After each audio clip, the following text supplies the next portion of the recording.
Welcome friends. और मैं आपका स्वागत करता हूं हमारे YouTube चैनल विशाल कॉमर्स एकेडमी में। तो आज जो हम टॉपिक पढ़ने वाले हैं, आपने थंबनेल में आप देख ही लिया होगा कि आज हम ट्रायल बैलेंस के बारे में बात करने वाले हैं। सर ये ट्रायल बैलेंस क्या होता है, क्या ये बहुत टफ होता है, किस काम आता है सर, कब बनाया जाता है सर, बहुत सारे क्वेश्चंस होते हैं। तो आज मैं आपको ट्रायल बैलेंस से रिलेटेड सारी क्वेरीज के आंसर देने वाला हूं।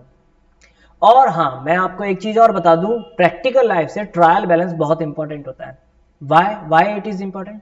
क्योंकि सर देखिए, जब हमें फाइनल अकाउंट बनाने होते हैं, कंपनीज के फाइनल अकाउंट बनाने होते हैं, किसी भी बिजनेस ऑर्गेनाइजेशन के, तो वो जो फाइनल अकाउंट बनते हैं वो बनते हैं on the basis of trial balance. तो अगर आपको ट्रायल बैलेंस की नॉलेज नहीं है या फिर आपको ट्रायल बैलेंस में कोई परेशानी होती है तो आप फाइनल अकाउंट बनाने में गलतियां कर देंगे, और मैं नहीं चाहता हूं कि आप फाइनल अकाउंट बनाने में गलती करें। तो इसलिए मैं विशाल सर आपके अपने YouTube चैनल विशाल कॉमर्स एकेडमी पर हाजिर हूं ट्रायल बैलेंस लेकर के। तो मैं आपको क्वेश्चन कराने वाला हूं प्रैक्टिकल। थियोरेटिकल मैं कुछ नहीं बताऊंगा, थियोरेटिकल मैं आपको प्रैक्टिकल के साथ ही बता दूंगा, जैसे कि एक मेरा तरीका भी है। और वीडियो में आगे बढ़ने से पहले आई रिक्वेस्ट यू, प्लीज अगर आपने हमारा चैनल सब्सक्राइब नहीं किया है तो हमारे चैनल को सब्सक्राइब कर लीजिए, क्योंकि हम लाते हैं आपके लिए अकाउंटिंग और टैक्सेशन से रिलेटेड बहुत ही इंटरेस्टिंग वीडियोस। आप लोगों ने बहुत सपोर्ट करा है मेरी यूट्यूब फैमिली को, बहुत बहुत थैंक यू, बहुत बहुत धन्यवाद। आगे भी ऐसा ही सपोर्ट कीजिए, बहुत सपोर्ट की जरूरत है आप लोगों की। और हम लोग सिर्फ आपके लिए ही काम करते हैं। आपका प्यार, आपका आशीर्वाद हम हमारे साथ बना रहे हैं। Thank you so much. So without wasting our time, let's get started. आपको अपनी स्क्रीन पर शो हो रहा होगा एक क्वेश्चन। अब यहां देखिए, जैसा कि आप यहां पर देख पा रहे हैं, हमें ट्रायल बैलेंस बनाना है। क्या कहता है? सिंपल सी बात कह रहा है, prepare a trial balance. Okay, trial balance बनाना है हमें किससे? इस इंफॉर्मेशन से, जो हमें इंफॉर्मेशन गिवन है, जो ये इंफॉर्मेशन दे रखी है सर, इससे हमें ट्रायल बैलेंस बनाना है। अब ट्रायल बैलेंस बनाना है तो हमें क्या क्या इंफॉर्मेशन पता है? सबसे पहले कहता है prepaid expense. Prepaid expense given है हमें 5000 के। प्रीपेड एक्सपेंस कितना गिवन है? 5000 के। ओके, उसके बाद आउटस्टैंडिंग रेंट गिवन है 2000। बेड डेट्स रिकवर्ड, सर ये बेड डेट्स रिकवर्ड क्या होता है? अभी एक एक पॉइंट पर आऊंगा। 4000 interest on investment due to Mohan, bank overdraft discount allowed दे रखा है। उसके बाद में ड्यू फ्रॉम विनोद दे रखा है। उसके बाद आपको दे रखा है क्या? उसके बाद आपको दे रखा है सर इन्वेस्टमेंट। ओके, उसके बाद पेटेंट्स। अब ये पेटेंट्स क्या होते हैं सर, समझेंगे। Machinery, then capital. ये आपका पूरा क्वेश्चन है और आपको यहां से बनाना है क्या? Trial balance. अब ये ट्रायल बैलेंस कैसे बनेगा सर? कुछ चीजों को हम पहले डिस्कस कर लेते हैं। सबसे पहले आपको प्रीपेड एक्सपेंस गिवन है। प्रीपेड एक्सपेंस होता क्या है? आप जो एक्सपेंस पे कर देते हैं इससे पहले कि वो ड्यू हुए, यानी खर्चा हुआ नहीं है, हमने पहले ही पे कर दिया, एडवांस में भुगतान कर दिया, हमने कोई खर्चा एडवांस में पे कर दिया। फॉर एग्जांपल इंश्योरेंस, इंश्योरेंस पे करना था 1 महीने बाद, हमने आज ही पे कर दिया 1 महीने पहले, तो ये प्रीपेड इंश्योरेंस कहलाएगा। ठीक है। प्रीपेड कोई फीस है, ऑडिट फीस है, या कोई भी ऐसे हमने CA-CMA से काम करवाया और हमने उनको जब काम करवाएंगे उसके बाद पैसा देना था, हमने पहले ही दे दिया, तो ये सब प्रीपेड है। ठीक है जी। तो प्रीपेड एक्सपेंस क्या है? जो खर्चा आपने पहले ही भुगतान कर दिया उसे बोलते हैं प्रीपेड एक्सपेंस। और ये आपकी असेट होती है। क्या होती है? ये असेट होती है। ठीक है सर, असेट होती है। इसके बाद मैं आगे बताऊंगा क्या है। उसके बाद आपको गिवन है आउटस्टैंडिंग रेंट। अब ये आउटस्टैंडिंग रेंट क्या होता है? आउटस्टैंडिंग रेंट का मतलब होता है वो रेंट जो कि बकाया है, ड्यू हो चुका है, पे नहीं करा सर आपने, ड्यू हो गया। मान लीजिए आपने 1 महीने आपने कहीं काम करा ऑफिस में, आपने ऑफिस जो है वो रेंट पे ले रखा है, रेंटेड ऑफिस है, तो उसका रेंट हो चुका है, आपको पे करना है। तो जब तक आप पे नहीं करेंगे ये आउटस्टैंडिंग रेंट बना रहेगा। तो it is totally treated as a liability. इसको हम लायबिलिटी के तौर पे ट्रीट करते हैं। क्या बोलते हैं हम इसे? लायबिलिटी। ओके। उसके बाद सर आपको गिवन है bad debts recovered. Sir bad debts का मतलब क्या होता है? बेड डेट्स का मतलब होता है जो पैसा हमारा डूब जाता है, जिसे हम सेल करते हैं उधार में। अगर वो लोग जिन्हें हमने सेल करा है उधार में, वो लोग पैसा देने से मना कर देते हैं या वो इंसॉल्वेंट हो जाते हैं, तो इस पैसे को हम बोलते हैं, जो हमारा डूब गया उसे बोलते हैं बेड डेट्स। और अगर बाई चांस फ्यूचर में हमें वो पैसा वापस मिल जाए तो उसे बोलते हैं बेड डेट्स रिकवर्ड। क्या बोलते हैं? Bad debts recovered. ये हमारी इनकम होती है सर। डूबा हुआ पैसा हमें वापस मिल गया, ये हमारी क्या है? इनकम। ओके। उसके बाद इंटरेस्ट ऑन इन्वेस्टमेंट। इन्वेस्टमेंट हमने कर रखी होगी, हाँ जी कर रखी थी, अभी हमने आगे पढ़ी थी, इन्वेस्टमेंट दे रखी थी ना, उस पर हमें इंटरेस्ट मिला। तो सीधी सीधी सी बात है, तो आपको पता है interest on income, interest on investment क्या है? इनकम है। Due to Mohan. Due to Mohan का मतलब मोहन को आपको देने हैं। सर आप मोहन को पे करेंगे, तो ये क्रेडिटर होता है। क्या होता है? क्रेडिटर। क्रेडिटर लायबिलिटी होती है। बैंक ओवरड्राफ्ट, पता है बैंक ना फैसिलिटी देता है, और ये करंट अकाउंट वालों को दी जाती है। बैंक फैसिलिटी देता है कि अगर आपके अकाउंट में पैसे कम है और आपको इमरजेंसी में किसी को पे करना है ज्यादा अमाउंट, तो आप सर पे कर सकते हैं हमारे यहां से। आप एक तरह से उधार ले सकते हैं। उस समय आपका जो पेमेंट है, जो थर्ड पार्टी को पेमेंट करनी है, आपको किसी को आउटसाइडर को पेमेंट करना, तो आप उसको इजीली पेमेंट कर पाएंगे। हमें आप वो पैसा वापस कर देना। कब कर देना? जब आपके अकाउंट में पैसा आएगा तो बैंक ऑटोमेटिकली डिडक्ट कर लेगा विद इंटरेस्ट। तो ये बैंक ओवरड्राफ्ट क्या होती है? लायबिलिटी होती है। Liability, you are liable to pay that amount. ठीक है। उसके बाद क्या गिवन है सर? उसके बाद गिवन है डिस्काउंट अलाउड। डिस्काउंट अलाउड क्या होता है? हमने किसी को डिस्काउंट दिया, हमने किसी को डिस्काउंट दिया, इसको बोलते हैं डिस्काउंट अलाउड। तो ये लॉस है या प्रॉफिट है? सर लॉस है। लॉस है। Okay. Due from Vinod. Vinod से बकाया, विनोद हमें पैसे देगा, विनोद को हमने बेचा होगा गुड्स, तभी तो विनोद हमें पैसे देगा, तो ये हमारा बनेगा डेटर। क्या बनेगा सर? डेटर्स। ओके। असेट है, हाँ जी असेट है। उसके बाद इन्वेस्टमेंट, असेट है सर। पेटेंट्स असेट है। पेटेंट्स क्या होते हैं? पेटेंट्स एक इंटेंजिबल असेट होती है। क्या होती है? Intangible asset. ये आपको अधिकार देती है आपके प्रोडक्ट पर, आपके गुड्स पर, कि इसको और कोई नहीं बना सकता, सिर्फ आपका ही अधिकार है उस पर। ठीक है। उसके बाद मशीनरी की बना असेट है। कैपिटल पता है लायबिलिटी होती है। हमें ट्रायल बैलेंस बनाना। अब ट्रायल बैलेंस कैसे बनेगा? ध्यान से सुनिएगा, ट्रायल बैलेंस कैसे बनेगा। ओके, यहां देखिए जी, ट्रायल बैलेंस।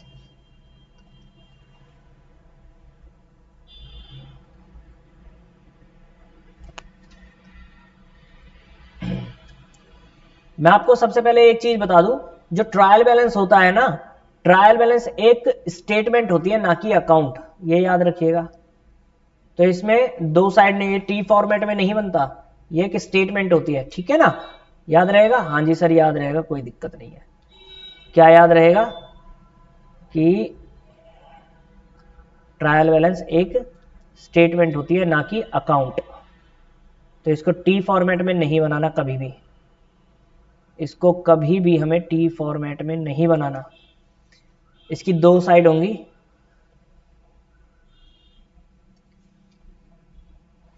देखिए ध्यान से, इसका फॉर्मेट बहुत इंपॉर्टेंट है, इसलिए फॉर्मेट को बहुत ध्यान से बनाइए।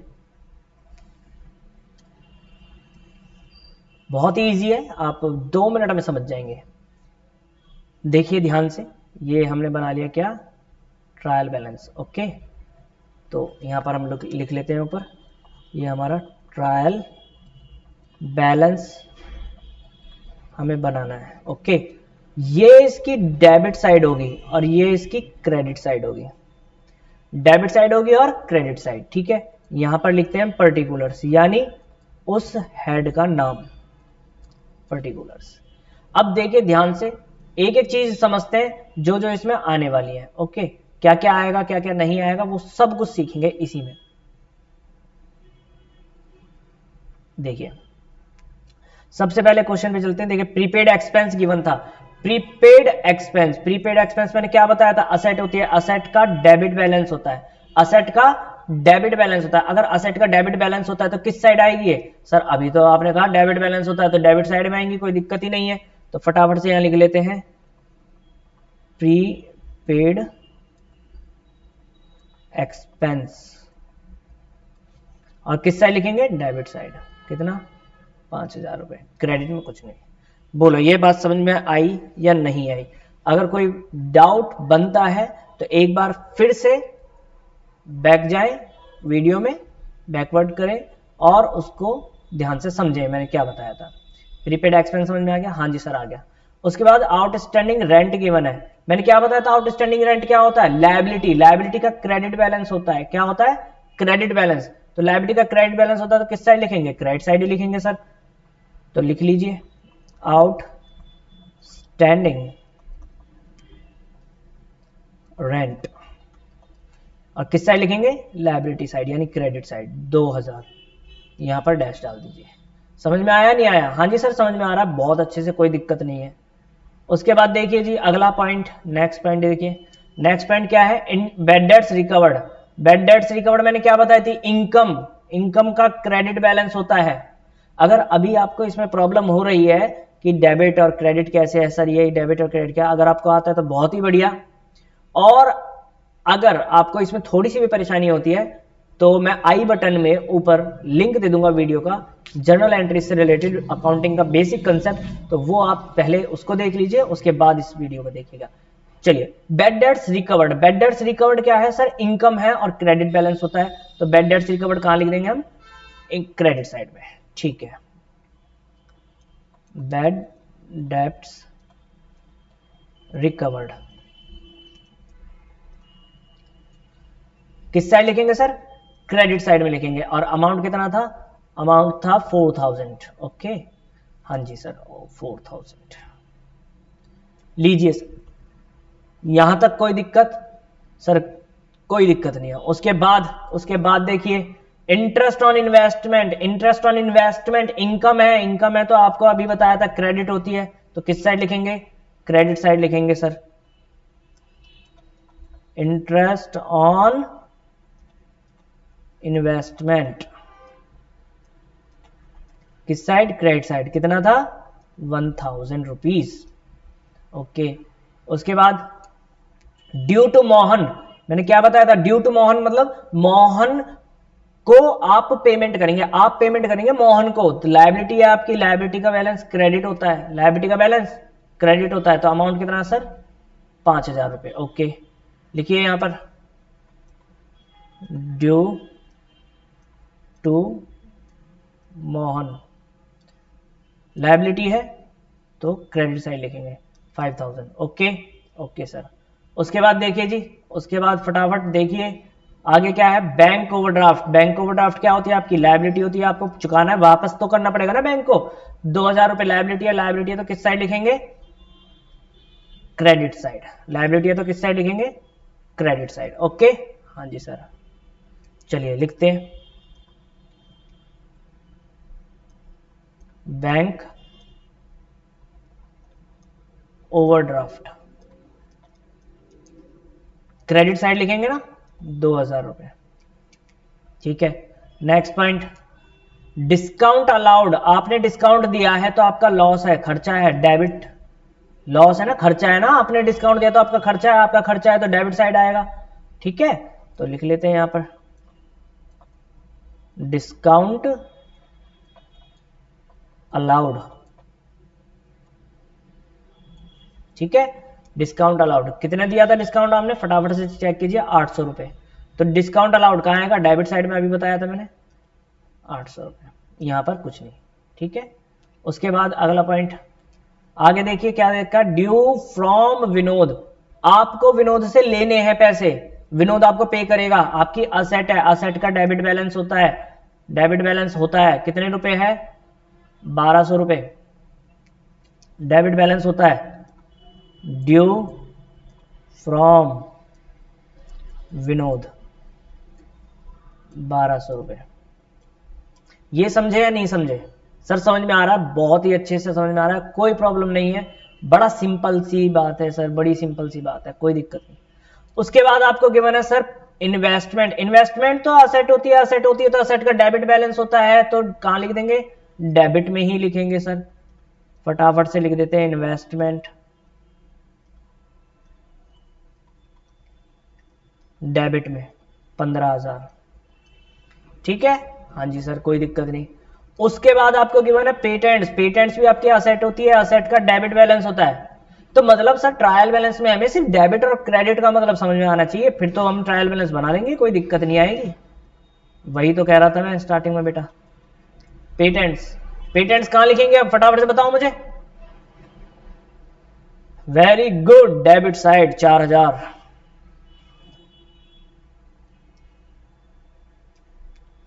उसके बाद क्या गिवन है, उसके बाद मशीनरी, मशीनरी कितनी गिवन है 6000। मशीनरी भी क्या है हमारी असेट, डेबिट होती है मशीनरी।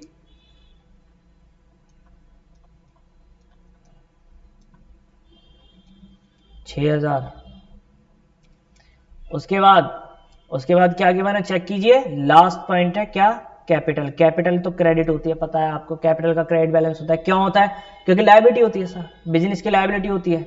ठीक है, तो ये भी लिख लेते हैं कैपिटल। ओके, किधर लिखेंगे सर, सर इसको लिखेंगे हम क्रेडिट साइड में। और अमाउंट चेक कर लेते हैं एक बार, 18,000।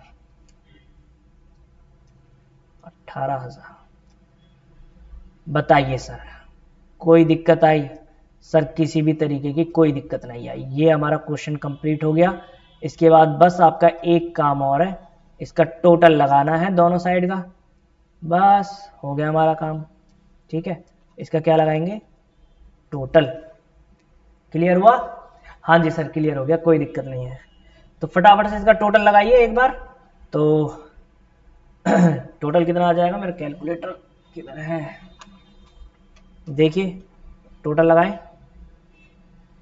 5000 plus 800 plus 1200 plus 15,000 plus 4,000 plus 6,000, so it will come 32,000।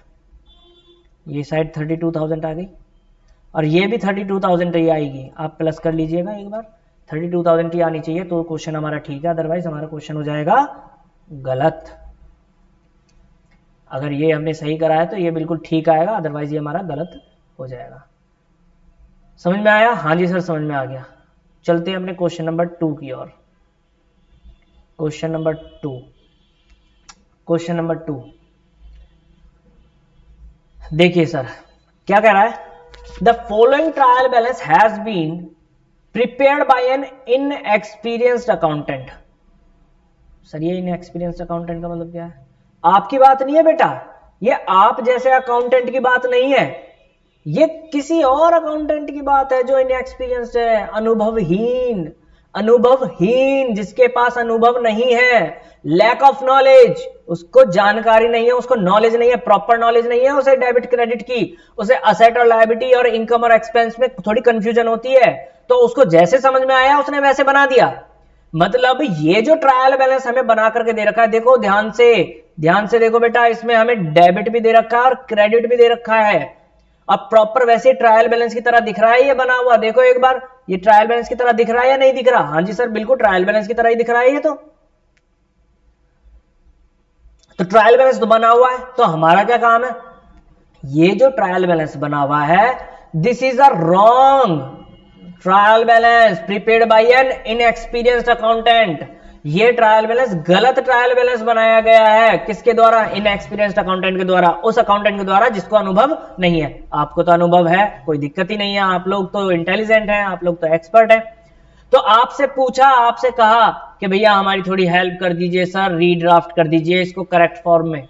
Redraft यानी आपको ट्रायल बैलेंस ही बनाना है। आप ये सोचो कि ये ट्रायल बैलेंस बना ही नहीं था, आपको दोबारा से ट्रायल बैलेंस बनाना है। ओके सर समझ में आ गया, कोई दिक्कत नहीं है, तो दोबारा से ट्रायल बैलेंस बना देंगे सर, क्या दिक्कत है, कोई भी दिक्कत नहीं है। तो मैं ये आपके लिए होमवर्क दे रहा हूं, आप ये ट्रायल बैलेंस बनाएंगे, बस मैं आपको एक बार पढ़ देता हूं, रीड आउट कर देता हूं, डेबिट क्रेडिट का मतलब समझा देता हूं, ये भी बता देता हूं ट्रायल बैलेंस में कहां लिखेंगे, ट्रायल बैलेंस आप अपने आप बना लेंगे। ओके ठीक है सर। इसको एक्चुअली ना, इसको बोलते हैं एरर्स, इसको क्या बोलते हैं, एरर्स, मतलब ट्रायल बैलेंस बनाते हुए एरर, गलती कर दी, अब आपको ट्रायल बैलेंस को ठीक करना है, आपको बुलाया गया, आप तो एक्सपर्ट अकाउंटेंट है ना, इनएक्सपीरियंस थोड़ी है, तो जिस इनएक्सपीरियंस अकाउंटेंट ने गलती कर दी, उस गलती को सुधारने के लिए आपको बुलाया गया कि जी आइए और ठीक कर दीजिए। तो अब आप इसको कैसे ठीक करेंगे, कुछ नहीं करना बेटा, बहुत ही सिंपल है, बहुत ही सिंपल है, आप ध्यान से देखते जाइए, अभी 2 मिनट में ठीक हो जाएगा। आप मुझे फटाफट से ये बता दीजिए, कैश इन हैंड सबसे पहले ट्रीटमेंट क्या है, cash in hand, cash in hand asset होती है लायबिलिटी होती है? सर कैश, हमारा कैश है सर असेट होती है। असेट का डेबिट बैलेंस होता है क्रेडिट होता है? सर डेबिट बैलेंस होता है। तो इसका मतलब इसने ठीक कर रखा है? हाँ सर, चलो ये तो ठीक करा है, इतना भी एक्सपीरियंस मतलब इनएक्सपीरियंस वो नहीं है, कुछ तो नॉलेज है बंदे को। कैश डेबिट में आना चाहिए और डेबिट में ही उसने लिखा हुआ है प्रॉपर, इसका मतलब ये ठीक है ट्रीटमेंट। उसके बाद सेकंड ट्रीटमेंट, मशीनरी असेट होती है सर, मशीनरी असेट होती है, असेट का डेबिट बैलेंस होता है, तो इसने डेबिट में ही लिख रखा है। बहुत बढ़िया, बहुत बढ़िया, बहुत ही बढ़िया, यहां तक कोई दिक्कत नहीं। उसके बाद तीसरा ट्रीटमेंट देखिए, परचेज, परचेज हमारी डेबिट होती है, परचेज खर्चा है ना, गुड्स खरीदा, मटेरियल खरीदा, खर्चा है, डेबिट होना चाहिए, इसने भी डेबिट में ही लिख रखा है। बहुत बढ़िया, यहां तक कोई गलती नहीं, यानी इसने शुरुआत तो ठीक करी थी, इसने शुरुआत ठीक करी थी, कोई दिक्कत नहीं है। उसके बाद देखिए fourth, sundry debtors, debtors asset होती है सर, असेट का डेबिट बैलेंस होता है, तो इसने कहां लिखा है? डेबिट में ही लिखा है सर। बहुत बढ़िया भाई, देखिए इसकी शुरुआत बहुत अच्छी हुई है, लेकिन आगे जाकर के शायद हो सकता है गड़बड़ कर दे। सन्ड्री डेटर का पॉइंट हो गया। उसके बाद कैरिज इनवर्ड, कैरिज इनवर्ड क्या होता है सर? कैरिज इनवर्ड सर वो किराया भाड़ा जो अपने गुड्स को खरीदने पे किया था, परचेज के टाइम जो किराया भाड़ा पे करते हैं बेटा, उसको बोलते हैं कैरिज इनवर्ड। तो खर्चा है या नहीं है? आप मुझे बताइए, खर्चा है या नहीं है? बिल्कुल खर्चा है, खर्चा है तो डेबिट में आना चाहिए था। ओहो बहुत बढ़िया, यहां तक तो लग ही नहीं रहा कि ये इनएक्सपीरियंस्ड है, बिल्कुल परफेक्ट लग रहा है मुझे तो। चलो आगे देखते हैं, डेबिट में आना चाहिए, डेबिट में लिख रखा है, कोई दिक्कत नहीं है।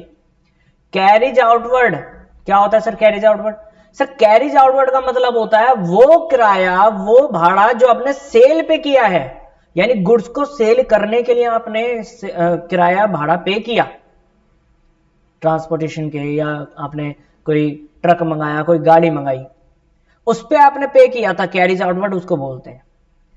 तो खर्चा है या नहीं है? हाँ जी सर खर्चा है, बिल्कुल खर्चा है सर। तो डेबिट में आना चाहिए या क्रेडिट में? सर डेबिट में आना चाहिए, पर इसने डेबिट में नहीं लिखा, इसने तो क्रेडिट में लिख दिया। इसका मतलब कैरिज आउटवर्ड का ट्रीटमेंट गलत कर दिया, पहली गलती पकड़ी गई इनएक्सपीरियंस्ड अकाउंटेंट की। दोबारा से आइए, दोबारा से। सर कैरिज आउटवर्ड जो है वो हमारा खर्चा है, लेकिन इसने इनकम मान लिया और इसने क्रेडिट में लिख दिया। गलती है या नहीं है? सर गलती है। तो हमें ठीक कैसे करना होगा? सर आपको तो पता है ना डेबिट में लिखना चाहिए, तो जब आप ट्रायल बैलेंस बनाएंगे तो कैरिज आउटवर्ड को डेबिट कर दीजिएगा कृपया करके। समझ में आया? कैरिज इनवर्ड भी डेबिट में और कैरिज आउटवर्ड भी डेबिट साइड में आएगी। बात समझे या नहीं समझे बताइए। सर समझ गए, कोई प्रॉब्लम नहीं है, कोई प्रॉब्लम नहीं है, ट्रायल बैलेंस तैयार हो जाएगा यहां से। सेकंड, अब आ जाइए आगे, वेजिस। वेजिस क्या होती है सर? मजदूरी, मजदूरी आपने पे की है तो खर्चा है, खर्चा है तो कहां आना चाहिए? डेबिट में। चलो डेबिट में कर रखा है, कोई गलती नहीं है। रेंट एंड टैक्सेस, रेंट आपने पे किया, टैक्स आपने पे किया, तो वो आपका खर्चा है, कहां आना चाहिए? डेबिट में, और इसने भी कहां लिख रखे हैं? डेबिट में। बिल्कुल सही है, कोई गलती नहीं है, एक ही मिस्टेक है।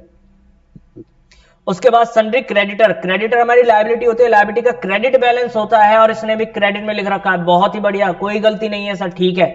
तो जो चीज जैसे लिखी हुई है और सही है तो वो ऐसे ही लिखनी है, गलत है तो उसका हमें पता है ना डेबिट और क्रेडिट में क्या चेंज करना है। अगर डेबिट कर दिया है गलती से तो क्रेडिट में लिखेंगे, अब क्रेडिट में लिख दिया था तो अब डेबिट में लिख देंगे। समझ में आ गया? फिर आगे डिस्काउंट अलाउड। डिस्काउंट अलाउड हमने पिछले क्वेश्चन में भी करा था कि डिस्काउंट अलाउड क्या होता है, कि हम जो डिस्काउंट देते हैं वो हमारा खर्चा होता है या इनकम?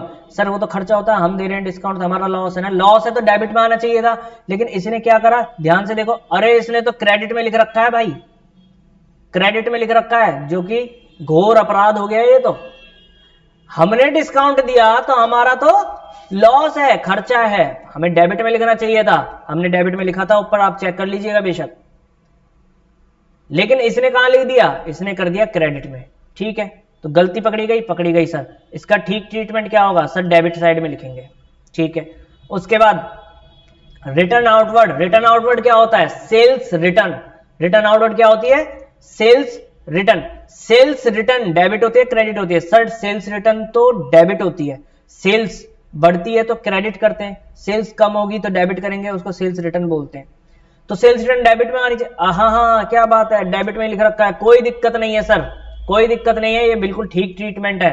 उसके बाद return inward. Return inward purchase return, क्या बोलते हैं इसको? Purchase return. Purchase return credit होती है, परचेज रिटर्न क्या होती है? क्रेडिट। और इसने क्या कर रखी है? क्रेडिट ही कर रखी है। बहुत बढ़िया, ये भी ट्रीटमेंट सही है, कोई दिक्कत नहीं है। ये ट्रीटमेंट भी बिल्कुल सही है, इसमें भी कोई दिक्कत नहीं है। समझ में आया यहां तक? कोई दिक्कत हो तो बताइए, यहां तक कोई प्रॉब्लम हो तो बताइए। सर नहीं है। उसके बाद देखिए कैपिटल, कैपिटल लायबिलिटी होती है और क्रेडिट साइड में लिखते हैं। अभी पिछले क्वेश्चन में भी हमने करा था, कहां करा था हमने? क्रेडिट साइड में लिखी थी कैपिटल, लेकिन इसने देखो डेबिट में लिख रखी है। जघन्य अपराध कर दिया इसने, तो ये ट्रीटमेंट गलत करा है इसने। तो हमें ये ट्रीटमेंट कहां दिखाना होगा? सर हमें क्रेडिट साइड में दिखाना होगा। हमें कहां दिखाना होगा? क्रेडिट में। समझ में आ गया? ट्रायल बैलेंस बनाओगे तो क्रेडिट साइड में दिखाओगे।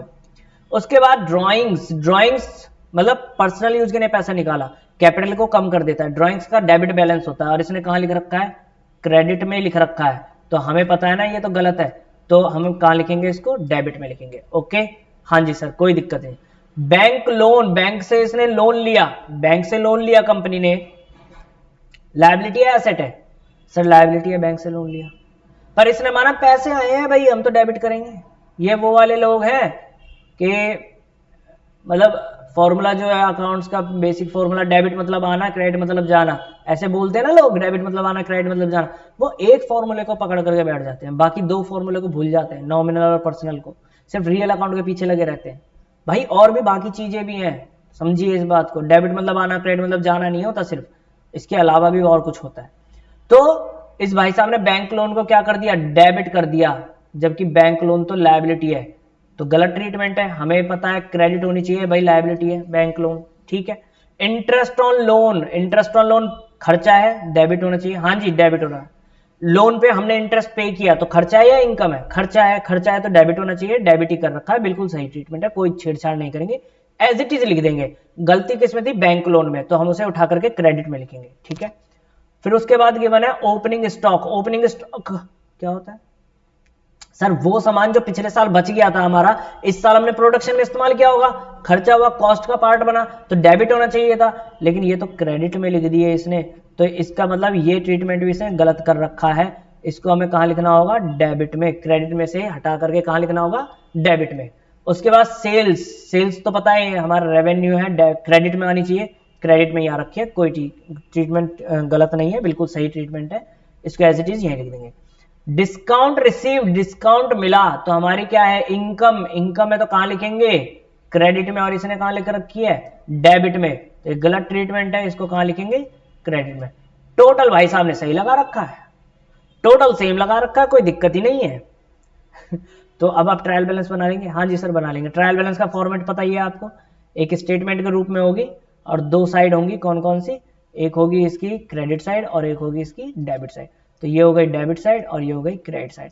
अब मैं आपको एक एक पॉइंट बता चुका हूं कि कौन सा ट्रीटमेंट कहां पर होगा सही वाला। और ये जो बनेगा आपका, ये बनेगा रीड्राफ्ट बोल रहा है या करेक्ट ट्रायल बैलेंस, दोनों में से आप कुछ भी बोल सकते हो। या तो आप बोलो करेक्ट ट्रायल बैलेंस या आप बोलो redraft trial balance. Okay, hope आपको समझ में आया होगा ट्रायल बैलेंस क्या चीज है, ट्रायल बैलेंस में गलतियां होती हैं। देखिए ट्रायल बैलेंस में यही गलती होती है, डेबिट और क्रेडिट की साइड की गलती हो सकती है। तो आपको बेसिक कंसेप्ट जो है वो आपको अपना स्ट्रॉन्ग करना पड़ेगा, तब जाके आप ट्रायल बैलेंस के एरर्स को रेक्टिफाई कर पाएंगे। Thank you so much for watching this video.